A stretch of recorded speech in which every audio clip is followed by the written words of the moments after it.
तो दोस्तों आज हम देखने वाले हैं पॉलिटी पार्ट 5। अभी तक आप लोगों ने देखा हमारे पिछले वीडियो में जो है कि संविधान के विकास के बारे में, और उसी संवैधानिक इतिहास के अंतर्गत मैं आज अपना नया वीडियो लेके आया हूं जिसका नाम है पॉलिटी पार्ट 5। और इसमें मैं आप लोगों को बताने वाला हूं जो है कि 1853 के अधिनियम के बारे में। 1853 का अधिनियम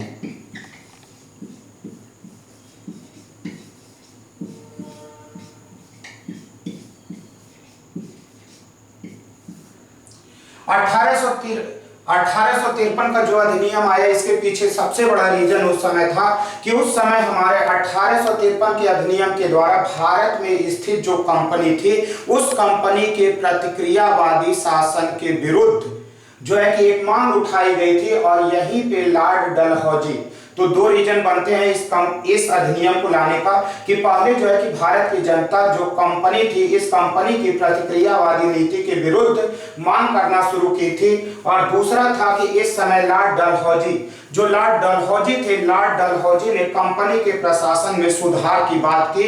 और इन्हीं दोनों कारणों को देखते हुए यहाँ पे लेके आया गया आपका 1853 का अधिनियम। तो 1853 के अधिनियम का जो पहला पॉइंट रहेगा, इसके अंतर्गत हम लोग देखेंगे कि पहली चीज की कंपनी का, ठीक है, जो कंपनी का शासन था 1853 के अधिनियम के अंतर्गत कंपनी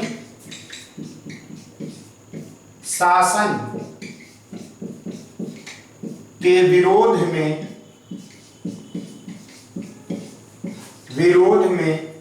प्रतिक्रियावादी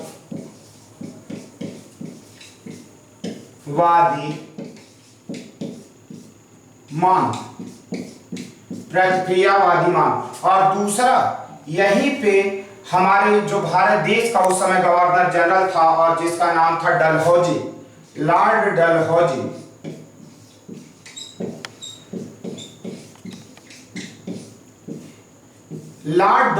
जो उस समय गवर्नर जनरल थे, उन्होंने कंपनी में सुधार की मांग की थी। कंपनी का जो प्रशासन था उस कंपनी में प्रशासन ने सुधार की मांग की थी। इस वजह से हमारा 1853 का अधिनियम लेके आया गया। और तीसरा पॉइंट इसके अंतर्गत देखेंगे कि इस अधिनियम के द्वारा जो कार्यपालिकीय और विधायी शक्तियों का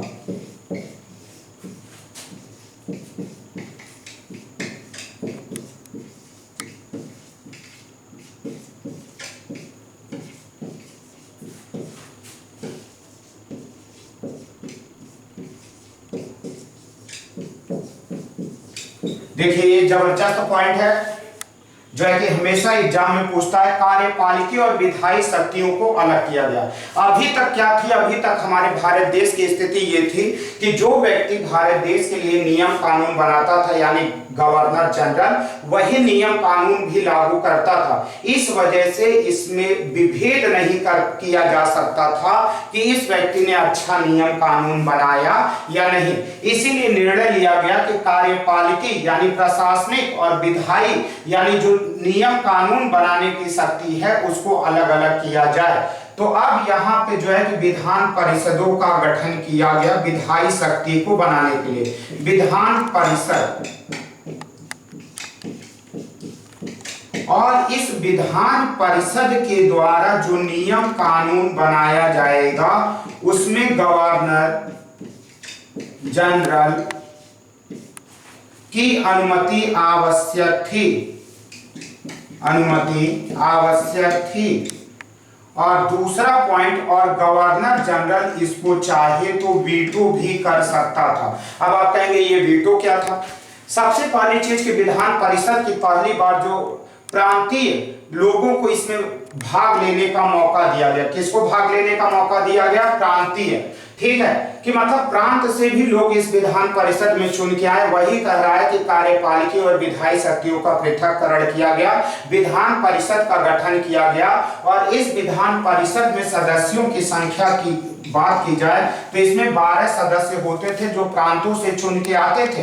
और इस विधान परिषद का कार्य होगा नियम कानून बनाना। लेकिन ये नियम कानून तभी मान्य होगा जब गवर्नर जनरल की परिषद यानी गवर्नर जनरल स्वयं इसको इस विधान परिषद को अनुमति दे दे, यानी इस 12 सदस्यों के द्वारा बनाए गए नियम कानून को वह अपनी अनुमति प्रदान कर दे।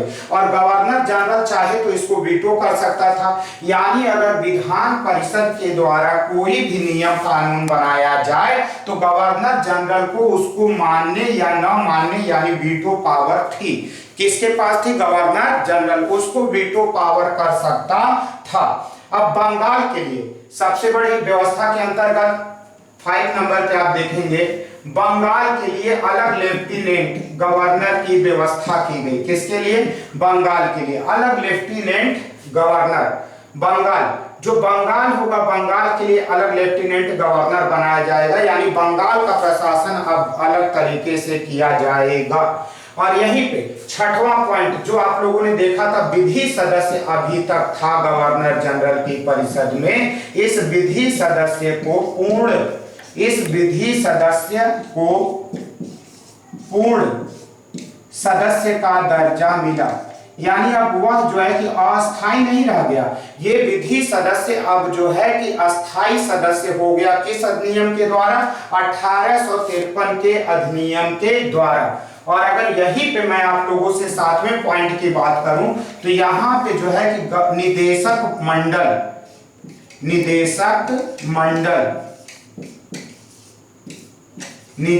मंडल जिसे हम लोग बोर्ड ऑफ डायरेक्टर के नाम से जाना जाता था, जिसमें सदस्यों की संख्या 24 थी। अब यहाँ पे इन सदस्यों की संख्या को भी क्या किया गया? कम। देखिए, मतलब कंपनी के ऊपर अस्थायित्व लाने का प्रयत्न किया जा रहा है, इसी वजह से इनकी संख्या घटा के कर दी गई 18। कितने कर दी गई? 18। कंपनी के ऊपर अब ब्रिटेन की महारानी का इतना ज्यादा वर्चस्व बढ़ चुका है कि अब इन्होंने ब्रिटेन की महारानी ने इस अधिनियम में साफ साफ बता दिया था कि आने वाले समय में कंपनी का कभी भी कंपनी शासन का अंत किया जा सकता है। कंपनी शासन का अंत इस अधिनियम में बता दिया गया था, यानी यह हमारे भारत देश में कंपनी के अधीन आया हुआ अंतिम चार्टर अधिनियम था। अंतिम चार्टर अधिनियम के नाम से जाना जाएगा। ये इसके महत्वपूर्ण पॉइंट थे। और सबसे बड़ी पॉइंट मैं अब आप लोगों को बता दूं, 10वां पॉइंट इसका, जिसमें क्या है कि अब कंपनी में नामजदगी का सिद्धांत, नामजदगी का सिद्धांत समाप्त किया गया और कंपनी के महत्वपूर्ण पदों पे पूर्ण प्रतियोगी परीक्षा प्रारंभ हुई। फिर से मैं आप लोगों से एक बार इसका रिवीजन करा दूं। आज हम लोग देख रहे हैं इंडियन पॉलिटी पार्ट 5 और इसके अंतर्गत मैं आप लोगों से इस समय बात कर रहा हूं 1853 के अधिनियम के बारे में। 1853 का अधिनियम 1833 के बाद आया हुआ एक अधिनियम था और ये अधिनियम जो है कि हमारे भारत देश में कंपनी के अधीन आया अंतिम अधिनियम था, क्योंकि अब जो है कि कंपनी आने वाले समय में 1858 में समाप्त कर दी जाएगी और इस बात के संकेत हमको 1853 के अधिनियम में देखने को मिलते हैं। यानी अब ब्रिटेन की महारानी ने कंपनी के ऊपर पूरी तरीके से नियंत्रण करने के बारे में सोचा और इसी के अंतर्गत जो है कि कई अधिनियम यहाँ पे कई छोटे छोटे नियम लेके आए गए, जिससे कंपनी के वर्चस्व को पूरी तरीके से सिमेटने की कोशिश की गई। जैसे पहला पॉइंट आपको मैं यहाँ पे बता रहा हूँ, कंपनी शासन के विरोध। ठीक है, कंपनी के शासन के विरोध के फलस्वरूप प्रतिक्रियावादी मांग। यहाँ जो कंपनी का शासन था उससे हमारे भारत देश की जनता विरोध में आ गई थी और उसी की प्रतिक्रिया के रूप में मांग की गई कि इस कंपनी शासन का अंत किया जाए। और उस समय हमारे यहाँ के जो है एक गवर्नर जनरल थे जिनका नाम था लॉर्ड डलहौजी। लॉर्ड डलहौजी के द्वारा कई कार्य किए गए हैं और उसी के अंतर्गत लॉर्ड डलहौजी ने भारत में कंपनी के प्रशासन में सुधार के बारे में रिपोर्ट लगाई और कहा कि कंपनी का अस्तित्व भारत देश के अंदर जो है कि अब बहुत ज्यादा अच्छा नहीं रह गया है। इसके द्वारा किए गए कार्य जो है कि लोगों को अच्छे नहीं लग रहे हैं, यानी कंपनी पूरी तरीके से भारत देश के लोगों का शोषण कर रही है और इस बात के लिए यहाँ कंपनी के प्रशासन में सुधार की आवश्यकता पे बल दिया लॉर्ड डलहौजी ने। कार्यपालिका और विधायिका, यानी अभी तक गवर्नर जनरल नियम कानून बनाता था विधायी शक्ति के रूप में और उसको लागू कराने का कार्य भी गवर्नर जनरल के द्वारा किया जाता था। इसकी सबसे बड़ी खामी निकल के आती थी कि कभी भी गवर्नर जनरल के द्वारा बनाया गया जो नियम कानून था वह तुरंत ही लागू हो जाया करता था, क्योंकि दोनों शक्तियां उसी के पास थी। और जब कहा जाता है कि कोई भी शक्ति अगर एक व्यक्ति के अंदर आ जाती है तो वह उस शक्ति का दुरुपयोग करने लगता है, और उसीलिए बनाया गया कि कार्यपालिकी और विधायी शक्तियों का पृथक्करण किया गया।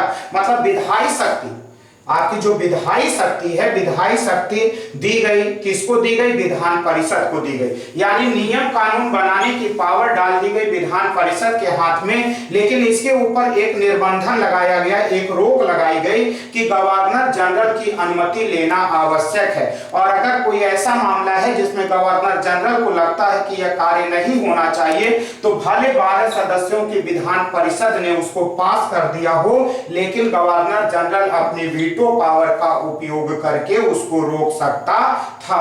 अब इसके बाद आप देखेंगे कि निदेशक मंडल यानी बोर्ड ऑफ डायरेक्टर जो थे, अभी तक इनकी संख्या आप लोगों ने देखा था 1773 के रेगुलेटिंग एक्ट के द्वारा इनकी संख्या 24 थी, लेकिन अब इनके निदेशक मंडल यानी बोर्ड ऑफ डायरेक्टर की संख्या को भी घटा के 24 से 18 कर दिया गया, यानी अब यहाँ पे जो संख्या हो जाएगी वह 18। सबसे बड़ी विशेषताओं के अंतर्गत बात किया जाए तो अब कंपनी का शासन भारत देश के अंदर पूरी तरीके से समाप्त होने के करीब आ चुका है, और अब यहाँ पे पूर्ण प्रतियोगी परीक्षाओं का प्रारंभ होगा।